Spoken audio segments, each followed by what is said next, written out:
1942 में जब जापान ने अचानक अमेरिका पर हमला कर दिया था, तब अमेरिका ने भी ठान लिया कि वह किसी भी हालत में जापान से बदला लेगा।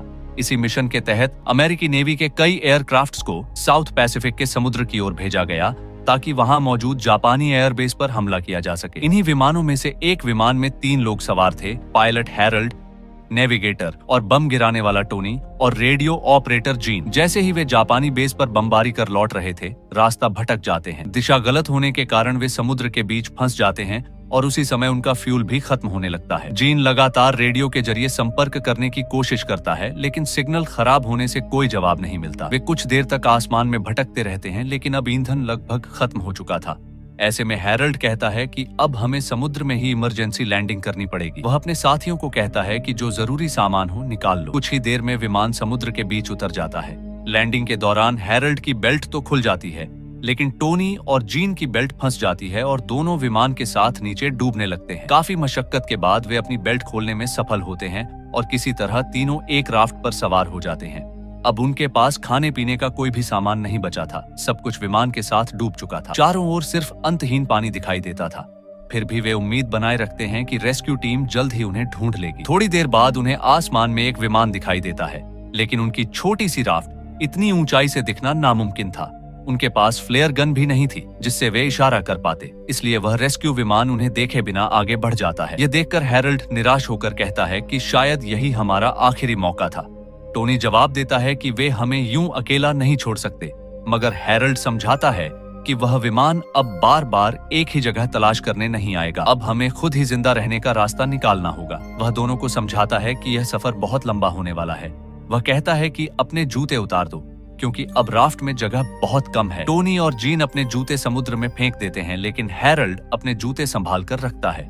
जीन पूछता है, तुमने अपने जूते क्यों नहीं फेंके? हैरल्ड जवाब देता है, अगर हम कभी जमीन पर पहुंचे तो ये जूते किसी की जान बचा सकते हैं। इस तरह बिना पानी और बिना खाने के उनका पहला दिन गुजर जाता है। राफ्ट इतनी छोटी थी कि तीनों एक साथ लेट भी नहीं सकते थे, इसलिए वे बारी बारी से सोते हैं। रात में हैरल्ड कहता है, किसी को पानी चाहिए? टोनी और जीन हैरान होकर पूछते हैं, तेरे पास पानी कहाँ से आया? तभी हैरल्ड अपना जूता उठाकर दिखाता है। उसने उसमें पेशाब किया था और वही पी रहा था, क्योंकि अब इस समुद्र में पानी मिलना लगभग असंभव था।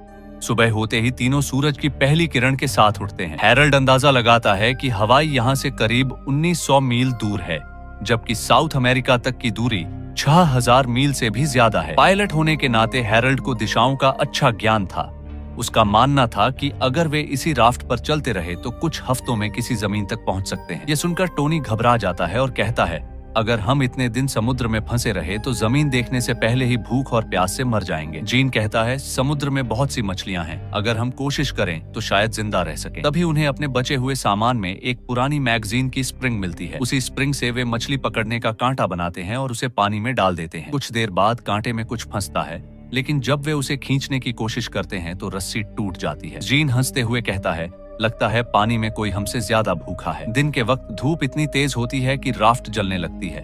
गर्मी से परेशान होकर जीन पानी में कूद जाता है और ठंडक महसूस करने लगता है। उसे देखकर टोनी भी कूदने ही वाला होता है कि हैरल्ड उसे रोक लेता है। यह समुद्र शार्क से भरा है, नीचे जाना जानलेवा होगा। ये सुनते ही जीन भी डरकर वापस राफ्ट पर चढ़ आता है। धीरे धीरे 5 दिन गुजर जाते हैं। इन 5 दिनों में उन्होंने न खाना खाया न पानी पिया। अब तीनों बेहद कमजोर हो चुके थे। टोनी की हालत सबसे खराब थी। वह अपनी प्यास मिटाने के लिए समुद्र का खारा पानी पीने लगता है। हैरल्ड उसे तुरंत रोक लेता है और समझाता है, समुद्र का पानी पीने से शरीर और जल्दी सूख जाता है। असल में इनका यहाँ तक फंसना भी हैरल्ड की ही गलती थी। दिशा गलत होने और फ्यूल खत्म होने के कारण वे अब इस विशाल समुद्र के बीच कैद हो गए थे। तभी हैरल्ड को याद आता है कि उसकी शर्ट की जेब में एक पेंसिल है। वह पेंसिल निकालकर राफ्ट के किनारे पर एक चार्ट बनाता है जिसमें अपनी अनुमानित स्थिति दर्ज करता है।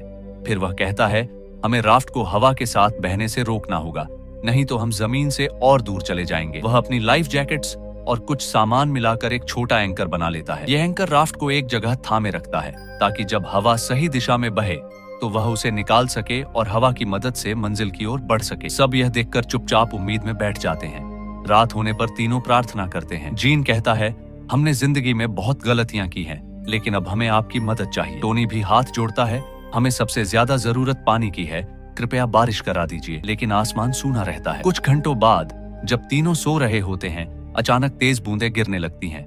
बारिश देखकर वे खुशी से झूम उठते हैं और अपने मुंह खोलकर पानी पीने लगते हैं। समुद्र में फंसे इतने दिनों बाद यह उनका पहला मीठा पानी था। उनके सूखे होंठों और थके हुए शरीर को पहली बार राहत मिलती है। अगली सुबह जीन फिर मछली पकड़ने की कोशिश करता है। हैरोल्ड मुस्कुराकर कहता है, मैंने तुमसे ज्यादा धैर्य वाला शिकारी कभी नहीं देखा। कई घंटे बीत जाते हैं मगर जीन के हाथ कुछ नहीं लगता। अचानक जीन को राफ्ट के नीचे कुछ हलचल महसूस होती है। नीचे एक मछली तैर रही थी। वह तुरंत जेब से चाकू निकाल लेता है। हैरोल्ड घबराकर कहता है, रुको, अगर चाकू फिसला तो राफ्ट में छेद हो जाएगा। लेकिन जीन उसकी बात नजरअंदाज कर पानी में वार कर देता है। एक पल के लिए सबको लगता है कि चाकू राफ्ट को लगा है, मगर तुरंत एहसास होता है कि चाकू मछली पर लगा था। जीन उसे ऊपर खींच लाता है और तीनों मिलकर उस मछली को मार देते हैं। एक हफ्ते की भूख के बाद यह उनका पहला खाना होता है। सबके चेहरे पर मुस्कान लौट आती है और उनके अंदर दोबारा जीने की उम्मीद जाग उठती है। खाना खाने के बाद हैरोल्ड कहता है, घर जाऊंगा तो बीवी जरूर डांटेगी। फिर वह पूछता है, तुम दोनों की शादी हुई? टोनी हंसकर कहता है, शादी नहीं पर एक गर्लफ्रेंड है। जीन मुस्कुराकर बोलता है, ना शादी हुई ना गर्लफ्रेंड। टोनी मजाक करता है, तो वापस जाकर मेरी बहन से मिल लेना। तीनों हंस ही रहे होते हैं कि अचानक कुछ शार्क उनकी राफ्ट के इर्द गिर्द घूमने लगती हैं। सबकी सांसें थम जाती हैं मगर किस्मत अच्छी थी, शार्क हमला किए बिना चली जाती है। दिन ढलने तक वे फिर कमजोर पड़ जाते हैं। भूख अब असहनीय होने लगी थी। कुछ देर बाद जब जीन ठंडा पानी छूने के लिए हाथ नीचे डालता है तभी एक शार्क उसके हाथ को काट लेती है।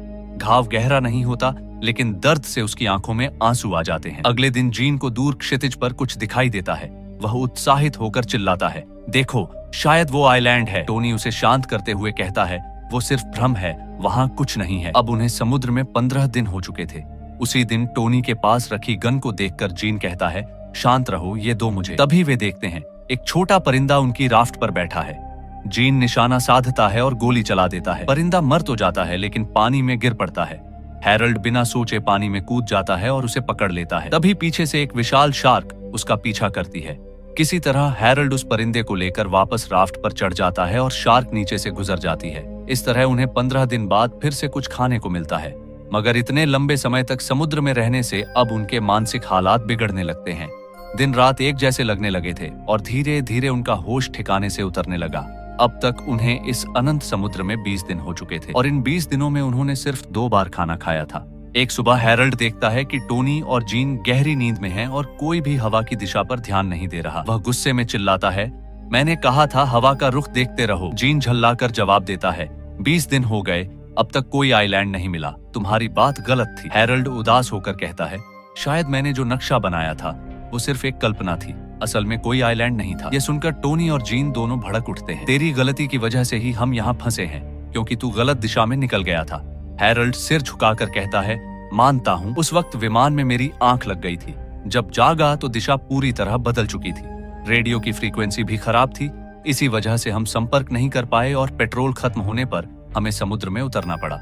वह अपनी गलती मानकर रोने लगता है। कुछ देर बाद हैरोल्ड लाइफ बोट के किनारे पर बना हुआ नक्शा उठाता है और कहता है, अब यही नक्शा हमें घर तक पहुंचा सकता है। फिर उसे एक नया विचार आता है। वह अपने बूट को चप्पू का रूप दे देता है ताकि हवा की दिशा के साथ राफ्ट को मोड़ा जा सके। टोनी मुस्कुराकर कहता है, जो सबसे पहले आइलैंड देखेगा बाकी दोनों उसे डिनर खिलाएंगे। लेकिन सफर बहुत लंबा था।